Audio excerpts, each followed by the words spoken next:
Hi, my name is Audrey McKinnon. I'm 38 years old, and just 2 years ago, I was diagnosed with ADHD. It's a diagnosis I suspected since high school, almost as long as I wondered if I might be autistic too. But I'm not the typical stereotype of either. And just like many other girls, I was easy to miss. I almost failed art in grade 3 because of a crumpled up assignment I tried to take home and finish, then didn't, but I was easy to miss. I barely finished high school with 1% in English and 49% in math just weeks before the final credits were due, but I was easy to miss. I changed jobs, careers, and apartments as if change was water and crisis was air, but I was easy to miss. Just like many girls, I was found to be depressed and anxious or just dismissed in the doctor's office. In the real world, I was lazy, disorganized, and weird at best. At worst, I was a problematic, burnt-out employee and alcoholic, and as a consequence for my impulsive decisions and misjudgments, there were times I was homeless and hungry. Like many girls my age, just finding out they meet the criteria for ADHD, autism, or both. Only now, after decades of shame for failing so badly within the framework of neurotypical expectations, like many girls my age, I was misdiagnosed, dismissed, or missed altogether. And so that's what this podcast is about. It's a collection of stories to start correcting the narrative about ourselves because we deserved better. And it's not too late to start now.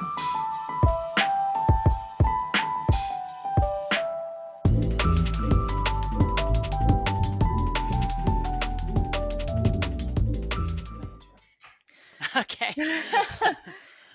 All right, so Carol Sapergia is 42 years old and currently on her journey to finding out if she's among the late diagnosed with ADHD. And this has been quite a journey, but I want to hear all about it. First of all, thank you for joining me, though, Carol. Thanks for having me. I think you and I talked about a year ago, maybe less than a year ago, actually. Less than a year, yeah. Feels like a year ago. Yes, that's right. The thing that happened, though, didn't really conclude itself until October last year, so it was after that. Yeah, okay. The thing that happened. That sounds ominous. What do you mean the thing that happened? Well, my story that I shared about my car insurance. Yes, really, okay. Yeah. All right. Let's start. Some things. Let's go back to let's start with the car insurance. Let's start with that story. What happened with the car insurance? Okay. Well, as you may know, we in BC can now renew over the phone. And I thought, okay, I'll try that. My insurance hasn't expired yet. And that was in June of last year. And so, honestly, it is blanked, but, what happened in August, is what kind of started me on this, August through October last year. I determined that I had no car insurance, and I stopped driving people around. I didn't let my partner drive the car. I thought, you know what, like, I'm taking this risk. And I was just berating myself constantly, like, you need to get your insurance. Like, you are an adult, like, get your stuff together, and so all through August and summer, I'm doing a bunch of stuff, getting around more than I usually do. So I'm using my car a lot more, but I didn't have insurance. I'm just shaming myself, like it hurt my heart, and October rolls around, and my partner's mother was going to need his truck. And I walk to work, so it's not a big deal, but I didn't have any car insurance, and he was going to need my car. And so I finally think, okay, this is the motivation I need to actually get car insurance. And so the clock's running down, like, he needed the car the next day, and or even that afternoon it might have been. So I walked from work. It's not a far walk where I live, but I walked from work instead of driving to the car insurance or the insurance place. And I, brought my ID out. She checks me out. She goes, "Okay, you're renewing your insurance." I said, "Yeah, it's overdue." And she goes, "Oh, she checks in like, "Oh, you drive a, 2001 Jetta and da da da." I'm like, "Oh yeah, that's it." And she goes, "Oh, you renewed in June." And I almost burst into tears, like right there in front of this woman who like was kind of laughing a little bit, like, why are you here? And I realized how much I had been sort of punishing myself for the last 3 months. Yeah. And just like internally, like just shaming myself. Like, you don't have any insurance. What are you doing? You are a professional. You take care of kids, like, what are you doing not having insurance? And at the end of it all, I find out the whole time I had insurance because we don't have stickers anymore Yeah. on our license plates. So I didn't really have, and because I did it over the phone, I figured this out. I didn't have the papers because I forgot to go in and get them printed. Right. Okay. So I didn't have that physical evidence. And so I just assumed, well, Carol, you're bad at things. So Aw. you didn't have insurance. Like, why, what are you doing? But so it was pretty traumatic to realize like how I had been treating myself for those months. And yet it was completely unfounded. And you had been asking all of these accommodations from everybody else, saying like, you can't use the car because of this, and punishing yourself for that the entire time. And Or meantime, not telling them, or not just telling people, punishing just yourself. like, can we take your car, Yeah. like, or, I'll just drive myself, like, and not, and feeling so much shame that I didn't want to tell anybody. Yeah. And yeah, so it was, Aw. it's really sad, but I think we talked about before how some of the things that happen, they're kind of funny and sad at the same time, right? Like, this is ridiculous, but also that was awful. Mhm. And that's that funny juxtaposition that I find always, is that like you described, like she's laughing at the counter and you're in tears. And I mean, I experienced something like this just the other day at work, where, everybody around me thought like, oh, it's kind of funny, this like silly little mistake that you made. And I felt tears coming to my eyes. I'm like, so embarrassed. Eh, like that, it's the shame that comes from that, this feeling of like you said, I'm an adult and I can't do this basic thing, like my processing or something. I thought I knew my reality, and suddenly I realize I didn't. And it feels mortifying and embarrassing.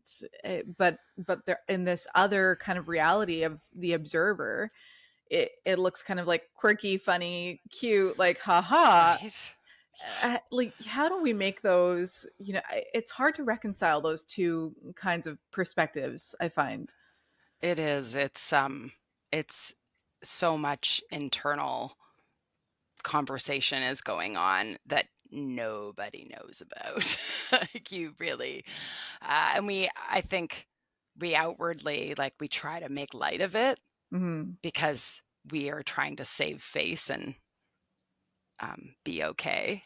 Yeah. But inside, we're just a mess. Yeah, we're trying to minimize our own shame, I think, and almost gaslighting ourselves a little bit to feel it We less, are. right? We are. Yeah. I've been learning a lot about this in the last little while. And I think it was Dr. Barkley. Maybe you've heard of him, but he says that ADHD is, it's not an intelligence issue. It's not a capability issue. It's a performance issue. Yes. And I think those words really, they've sent to me, like a video sent to me by a friend who has just been diagnosed, and because they recognized all of their kids' symptoms in them, Yeah. and so, yeah. And so hearing that, like, it's just a performance issue. I have all of these capabilities, like, clearly here I am, I've managed to Yeah. be where I am and do what I do, but I just don't perform the same way I as think other people. I think that's part of what it is too, is it's that, I think from the outside it can look kind of like ditzy, or a little bit like Yes, unintelligent or something. airhead. And I know that's not true about myself. Like, I know that I'm not ditzy. I know that I'm very intelligent and all these things. But sometimes the way that things unfold in my life because of this performance issue, it can look like that, and it feels like a That's right. misrepresentation of myself, and it's Absolutely. painful. I want people to see me for who I am and know that, like, there's a lot of intelligent thought in here, even if like, we think we don't have insurance for several months, and we do, but we just forgot to print something. And then, like, I know that in part of that struggle as well, I'm assuming there's this struggle of, like, just not dealing with it, not going and checking and finding out, and that's where a lot of that shame comes from as well, right? Yeah, the avoidance of Yes. the easy but awful thing somehow. It's nope, Yeah. I can't do that. Just completely avoid it. Yeah. It'd probably take 15 minutes. And Yeah. yeah. When you finally do it, it takes 15 minutes, but Yeah. um so all of this leads you to questioning, do I have ADHD? Is that what happened? I've been part of a group of ladies over the last few years, like even over COVID, we used Zoom to connect once a week, and we've been reading books together, sort of like a book club, but we only really read books that are supposed to make us better, like get us being better and be more aware and things like that. And most of the group has neurodivergence, and we're kind of realizing that we kind of travel in packs. So they've been very kind and just, so this happened. Hey, Carol, and haven't pointed fingers at all. It's been really me going, oh no, I think that's me. Yeah. uh, so, yeah, we're kind of connecting on these sorts of things. And one person specifically in the group who she's amazing, has really helped me to understand that the different facets of it, of potentially having ADHD and how it impacts her daily life. And because of our reading, we have been learning not to shame ourselves. Aw. And I have started recognizing that that is all I do. That is why I have anxiety. That is why I have depression.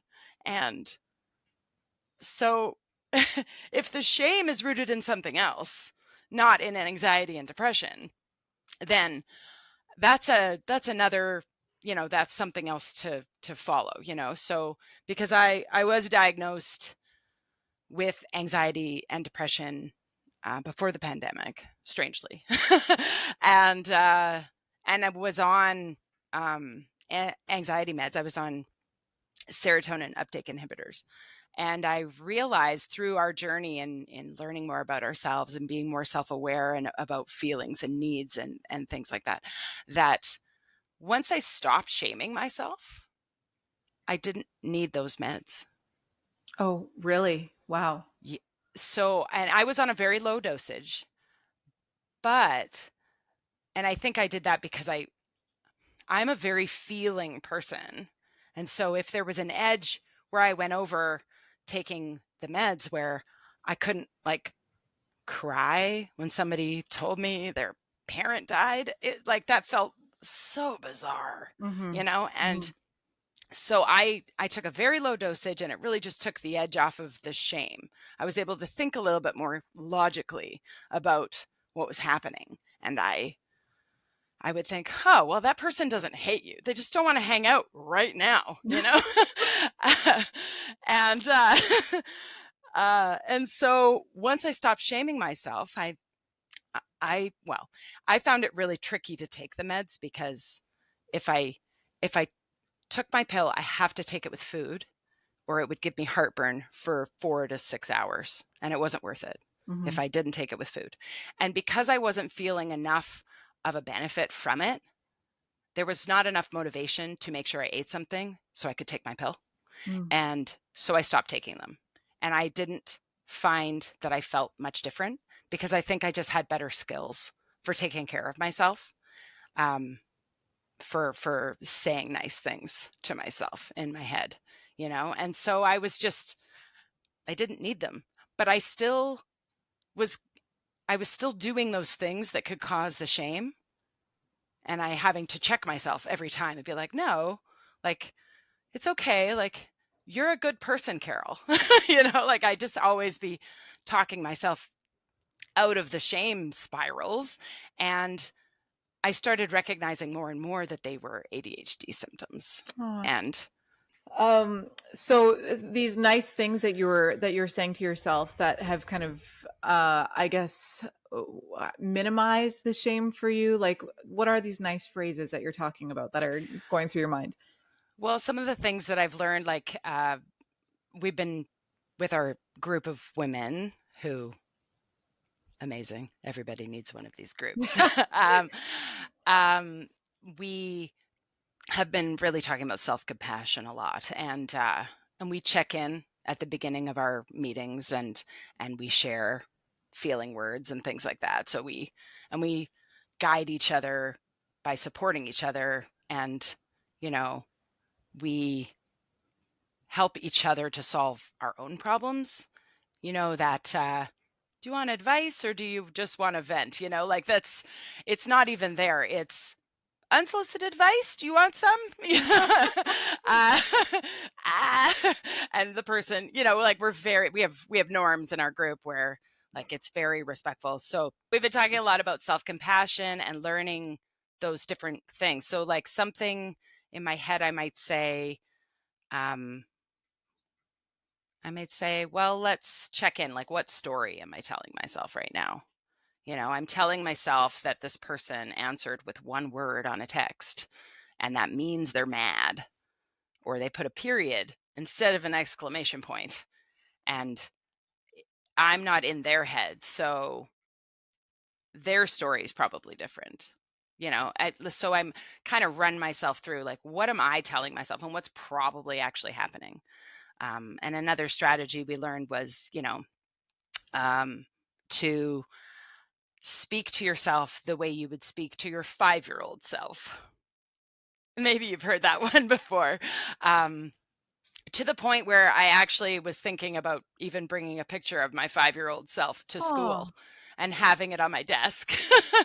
And I have her in my mind. My mom has recently given me all the photos from the wall of shame in our house. She doesn't have them up anymore. What's the wall of shame? Oh, it's actually what my sister calls it. It's the wall with all the photos from each year of school. And you... it doesn't mean shame in a bad way. It's just kind of funny because you're like, whoa, she finally grew into those teeth, like all the awkward transition of the entire awkward transition of childhood. Yeah. That's right. I love those pictures. I have them, and so, but yeah, I'm different strategies like that, but really just checking in and remembering that. Like reminding myself, like, you're a good person, you're good at things, like a lot of things, like you have superpowers, but that other people don't have. This is just a thing that you find more difficult, or, this is a tricky one, or you're not lazy, you're just overwhelmed, like those phrases that you just, I don't know, sometimes they feel like a mantra. It's just like, whoa, Carol, check in. What do you tell your 5-year-old self about maybe you haven't done this exercise for the insurance incident? What would you say to your 5-year-old self? What would I say? Well, anybody in that position would have felt like that. It's okay to have big feelings. Oh, yeah. Yeah. Were you a big crier growing up as well? I see that in you. Like you're so like on the surface with your emotions, and I'm the same. I've always been the same way. That Yeah. I and was I was talking to my mom about it a while ago, because while I was going on this journey, and she said none of the things I did when I was a kid were worthy of a doctor's appointment. Like, they would have been just, oh, that's what kids do. Mhm. But when you put them all together, they paint a picture. Like my giant temper tantrums, like off the charts. Um, my deep room, like clothes Oh path to my God, bed. yeah. It was over a foot deep sometimes, and then sometimes I would just clean it all. It would just be all clean. I would take, like, I'll do it at once. I would never just pick up something as I went. Like, still Mm-mm. can't do that. If I turn this camera right now, you would see my desk is unusable. I'm actually at my partner's desk right now because I have two desks and they're completely unusable because I haven't gotten that focus to be like, okay, let's do this now. Yeah, absolutely. I know. I've been doing these in my living room because my office right now is unusable. So it's like, It's totally fair. and it's That's easier to just understandable. move locations than to go there. I also used to Yeah. have the like nightmares about being like, about the piles of stuff in my bedroom as a kid. Like, just, yeah. So it's interesting you say you've been having conversations with your mom as well about this. What Yeah. has she been telling you? Well, I mean, really, like what I said, she just didn't know that it was like that, because well, I don't even know, when we were kids, I don't know that boys even got diagnosed. When I was working in the daycare in the early 2000s, that's when so many kids were getting diagnosed, and Yeah. they were all boys. Hmm. And so we were watching out for boys were taking whatever form of Ritalin they were taking. Um, and they would have low mood, low appetite. They were grumpy. They were because they were trying to figure out what was going to work for them. I remember that happening in daycare, but I don't really remember. And maybe it was hushed. When I was in school, I don't remember kids actually getting diagnosed in the Really? 80s and 90s. Yeah, But I remember it being a norm that was always boys who had ADHD. absolutely. Yeah. So a girl, like, I mean, I could sit still because I had to, Hmm. but I would squirm. Hmm. But I never wanted to play with the kids. I sat with the adults and tried to be in their conversation. Like, I was that weirdo. I sat at the front of the bus with my volleyball coach and we talked. Oh, sweet Carol. I was just always a little different. I was Yeah. just, yeah, it's weird to look back. So where are you at now in you told me in another conversation that I think you're trying medication right now for ADHD, but you're undiagnosed. So where are you at in your status and understanding of this? Well, it was really interesting. I I had the adult ADHD questionnaire sent to me. Finally, it takes a long time for somebody with ADHD to send you that questionnaire. By Really? the way, I think I had two people. I was like, "Can you send me the questionnaire?" They're like, "Oh yeah, sure, of course, we'll send it to you." So could you send that questionnaire to me? Just over and over. Finally, I was chatting with a girlfriend in Prince George, actually, and she said, "I'm doing it right now." She sent it to me because it had been months. There's no judgment. I realize I'm asking somebody with ADHD to send me something. It's So, like, ADHDers helping ADHDers. right. Like, thank you so much. So I had filled that questionnaire out, and I showed that to my mom. Actually, that was this last fall, I should say. Now it's already almost another fall. But I I showed my mom. I filled it out as an adult, and then I used like stars or something to just where I was when I was a kid on the Mhm. different things Oh yeah. on the questionnaire, just for interest's sake. And really, society had just cowed me over to the somewhat socially acceptable side of Right. those things, but I was still really far into the often, all the time section for things that I struggle with. Mm. And so I took I in, what was it, January, I think, My only thing that I planned to do this year was to make a doctor's appointment. And I finally got in to see a doctor in May, I think it was. And not because I hadn't made an appointment, like not because they were booking into May. It was because I finally made an appointment in Yeah. April, I think, and I got an appointment. And the doctor, my GP, I actually have one in Dawson Creek, miraculously. He actually didn't even want to see the questionnaire because he was going to send it on, but they gave me a fresh one. They're like, just fill out a new one. It's fine. It was the exact same questionnaire. And they also got me to fill out a survey um, about generalized anxiety disorder because I Mhm. had already been diagnosed with anxiety. They want to make sure that they're crossing that off if they need Mm. to. And I filled it out, and it was very obvious to me as I was filling it out that that was not my problem. Really? There, it was so obvious that it's not that. And a lot, like I fully, like, I know people who have generalized anxiety disorder, and I thought they had ADHD. So it's totally understandable that they want to check that off the list. For sure. I just found out a little while ago that a friend of mine has it, and I was so sure that she had ADHD because she is a chatterbox, like just ba, ba, ba, ba, ba, ba, ba, ba, ba, ba. And just like gloriously inventive and amazing. And I thought, yeah, she has to, but no, she has anxiety.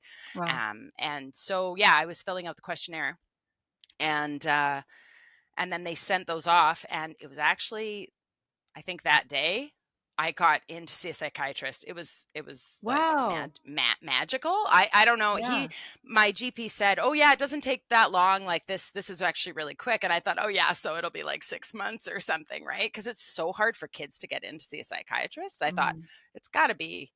I don't know what happened. I just amazingly got in to see a psychiatrist at the health unit, and yeah, I had seen her before. She was the one who had diagnosed me with anxiety, and she was, I think because I've done so much work and have so much self-awareness, Yeah. she was just nodding the whole time, and like we had a conversation. It was really amazing. I mean, she's a retired psychiatrist that comes back and does like stints in our health unit. She's pretty neat lady, but she's kind of harsh sometimes. So I don't know what she's gonna say, but she's really great. She told a story or like mentioned a topic that's really like sad and depressing. Like we talked about the state of the healthcare system, and I was like close to tears, and or crying, I can't remember. And we talked about that, and then she lightened the mood, and we talked about something else, and we were laughing, and she was like, well, I don't think you have depression. I'm like, yeah, I don't think so either. Like she was just checking to see, can I do that, can I Oh, go up and down? It was really interesting. neat. That was Yeah, okay. what a cool tool. So clever. Yeah. And then the way I was talking about like my sources of anxiety, she was like, okay, yeah, this makes sense. And so like I have a lot that I'm still working through. Like I have grief that I'm working through, and but I think she sees that it's separate Mhm. in our conversation. And anyway, she said, well, we can try this. This is the one I usually will start with. I think she said something like that. And so I started taking a stimulant in June, and she warned me. She said, there's side effects like heart palpitations because it's a stimulant. And what else? She said you could feel jittery.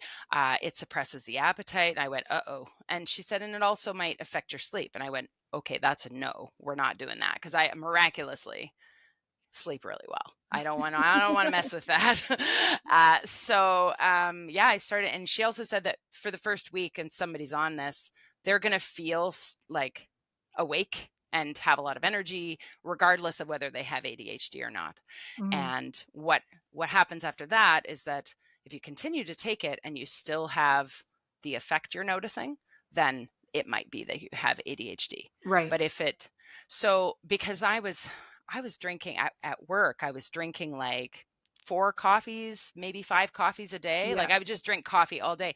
And as I said before, I sleep really well. I could drink a coffee in late afternoon and still sleep fine. Yep. So this is one of the other things that I was sort of, okay, I think maybe I have ADHD and I'm self-medicating, right?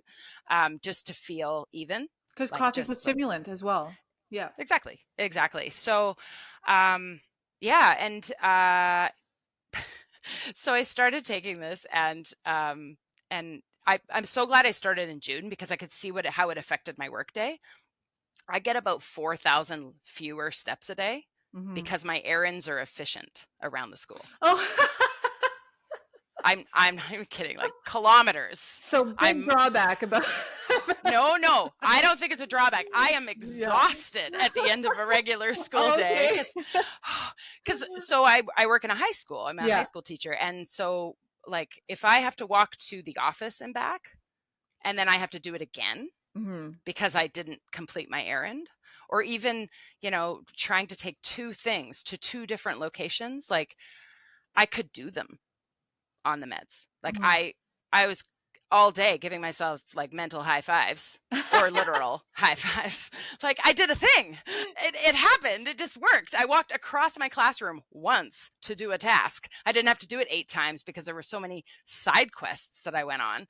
Like I was efficient. That is It was such an amazing. interesting observation to see that like physically manifest in the number of steps you're taking in a day is just wild to me. That's amazing.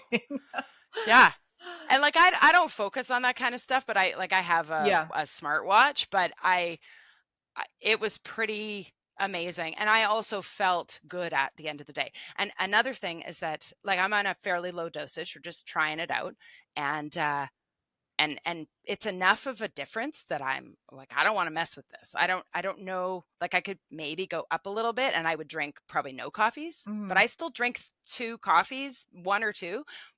The 3rd coffee is too much. Like I can feel that so that feels like a normal human to me. Like normal humans shouldn't have normal humans shouldn't have to need 5 coffees in a day to remain efficient in some form. So like if the 3rd coffee makes me a little like, okay, I'm a little jittery, I think that's probably healthy. Yeah, like I've heard that from other people. They say that that's how they experience coffee, and I'm the same as you. I'm like, without medication, I'm like 7 cups a day or something like that. Just like give me the pot, give me the whole pot, and then make another one. And I feel totally just normal with that. But I hear the stories, I hear anecdotes of other people, and they say, "Oh, 2nd cup of coffee, I can't because it'll have an effect." I'm like, what are you? Or people who drink decaf afternoon, like why? But so I do the same thing. I have a pot of coffee, or like I have a coffee pot in the science department. I have a pot in the library, and I could go through one of them at least in a day, and I really starting another pot is just like, nah, I probably shouldn't. That looks bad. Like, it's more of a optics thing than anything else. But yeah, it's pretty amazing.